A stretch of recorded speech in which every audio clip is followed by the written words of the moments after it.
What do you make of this moment ahead of those opening statements on Monday?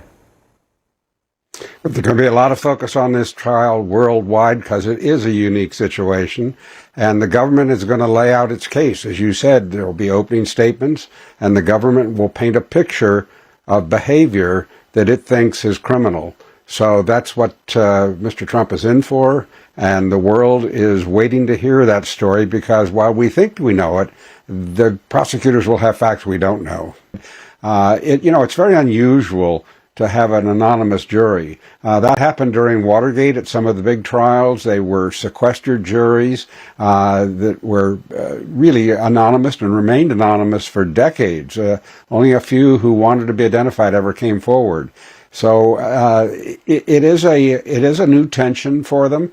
There are a group of strangers that are getting together to make a very big decision. So it's got to be certain stress levels that they're not used to. And John, prosecutors have refused to reveal the witness list with the defense, and they're citing Trump's previous tweets about witnesses. Judge Merchan says that he won't be forcing them to hand it over. Do you think the judge made the right move? I think he did. He was sending a message in that move that indeed he agreed that Mr. Trump could abuse the information, but the protocol is, and the courtesy is normally to provide who your first 3 or 6 witnesses might be so that the defense can prepare and be ready for cross-examination.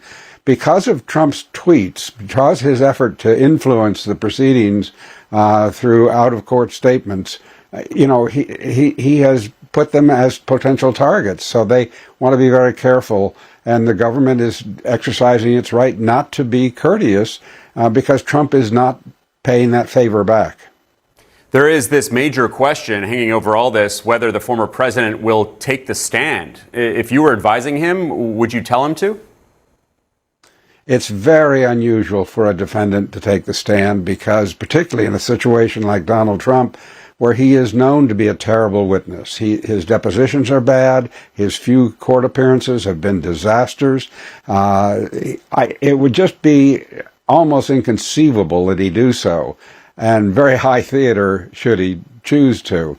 Somewhat suicidal, actually, because it opens him up to cross-examination on everything relating to his character and truthfulness.